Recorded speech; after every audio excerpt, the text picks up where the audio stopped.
Hi friends, எல்லாம் எப்படி இருக்கீங்க? நல்லா இருக்கீங்களா? நானும் நல்லா இருக்கேன். இது வந்து ஒரு மூலிகை செடி நம்ம வீட்டில் தான் இப்போ வளர்த்துருக்கேன். 6 மாதம் ஆகிடுச்சு. இது வந்து ஒரு குழந்த மாதிரி பார்த்து பார்த்து வளர்த்து இப்போ தான் கொஞ்சம் எனக்கு சந்தோஷமாக இருக்குது. இதை வளர்க்குறது ரொம்ப சிரமம். அதுவும் இது வந்து நல்ல தண்ணியில் வளராது, சாக்கடை தண்ணியில் தான் வளரும். இப்போ தான் பூ பூத்து காயும் வைக்கிறாங்க. எதுக்கு இதை நான் வந்து இவ்வளோ கஷ்டப்பட்டு பாதுகாத்து நான் வீட்டில் வளர்க்குறேன்னா, என் பொண்ணு வந்து 9th-லேருந்து 12th முடிக்கிற வரையுமே சாக்ஸு ஷூ தான் போட்டுட்ருப்பாங்க. 5 மணிலேருந்து 7 மணி வரைக்கும்.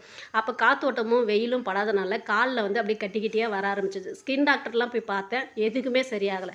அப்போ தான் எனக்கு ஒருத்தவங்க சொன்னாங்க, இதை யூஸ் பண்ணுங்கள் சரியாயிடும். யூஸ் பண்ணி 10 நாள் தாங்க சரியாயிடுச்சு. இது யூஸ் பண்ணுறதும் சிரமம் கிடையாது. ரொம்ப ரொம்ப ஈஸியான வேலை தான். சுட தண்ணி வச்சு கல்லுப்பு மஞ்சப்பொடி போட்டு எந்த இடத்துல அரிக்குதோ அந்த இடத்த வாஷ் பண்ணிவிட்டு இதை அரைச்சி தேய்ச்சாலும் சரி, அப்படியே 2 தழையை பிடிங்க அப்படியே தேய்ச்சி அப்ளை பண்ணாலும் சரி.